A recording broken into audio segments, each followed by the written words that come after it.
Gavin sat in church, bored. Church was this thing his parents forced him to do because their parents forced them to do it. Luckily for him, Rayland was in the same boat. She, however, had a plan to use the church to catapult her artistic career. Gavin, on the other hand, was waiting on the day he would be old enough to choose not to go to church. The only good thing about it was they let him play the drums sometimes. Dario sat between him and Rayland, paying attention as always. Gavin had no idea how he did it. Church was so boring. Like boring. Dario was the same way in school. What kid actually liked learning? Gavin's other friends were more stereotypical, yet somehow Dario was his best friend. They went to the same church, same school, so the friendship just happened. Dario was doing his best to encourage Gavin and Rayland to pay attention, but they dutifully ignored him. Gavin laughed a bit and continued to whisper at Rayland across Dario. Gavin knew at some point they'd get in trouble, and then Dario would be annoyed because Rayland would tell him it was his fault for choosing them as friends. Gavin laughed at the thought because he knew Dario would counter with how they forced their friendship upon him. A truth Rayland never gave weight to. Look, you can unfriend us, or you can play with us, or do nothing. The choice is yours, Rayland replied when Dario finally became annoyed enough to hiss at them to be quiet. The look on Dario's face suggesting he should play in church was priceless. Gavin laughed every time and decided this was the perfect moment to mess with Dario's shirt. Then Rayland messed with Dario's tie, making him distressed enough to leave and fix it. He's such a neat freak, Gavin said to Rayland as Dario ran away to fix himself. I know.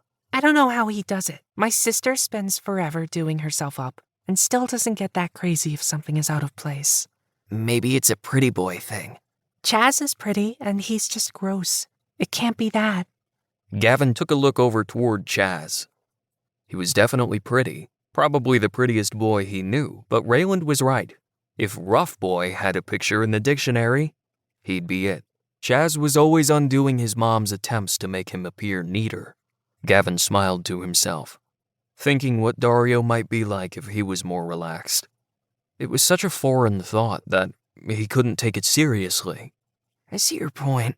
Still, though, he lines up his pencils on his desk. You gotta admit, that's a bit odd. It's part of his appeal. A rough, uncultured boy like you wouldn't understand such things. Uncultured. Gavin blinked at her. That was when Dario sat back down, looking neat and put back together. Shit, I'm the most cultured person I know, hater. In what fucking universe? Rayland didn't even bother looking at Gavin while responding. Could you two not curse in church? Dario demanded. Both Gavin and Rayland side-eyed him. Dario cursed way more than they did. It was the only unbecoming thing about him. Gavin didn't care. His parents had no real opinion on foul language, and he adopted that view. The two of them pretended that they were going to mess up his clothes again just to see how Dario would react. The look he gave them was worth it. Dario sighed as the two of them laughed at him. Gavin looked at Rayland, knowing she would take it as a sign that they should fake paying attention for a while. There was only so far they would push it. Dario was their friend, after all. After church, they talked about the weekend.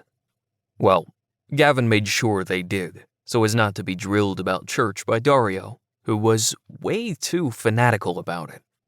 Rayland mentioned something about Gavin's brother being cute, who was almost out of high school, and the same age as her own brother. Apparently, Rayland didn't care. Gavin rolled his eyes, and Dario walked away to be with his family. There was something about Dario that Gavin was noticing. He didn't want to say anything until he knew for sure. He turned his head towards Rayland, who also seemed to be watching Dario walk with the same intensity. Maybe she saw it too. But if she wasn't saying anything, he sure as hell wasn't.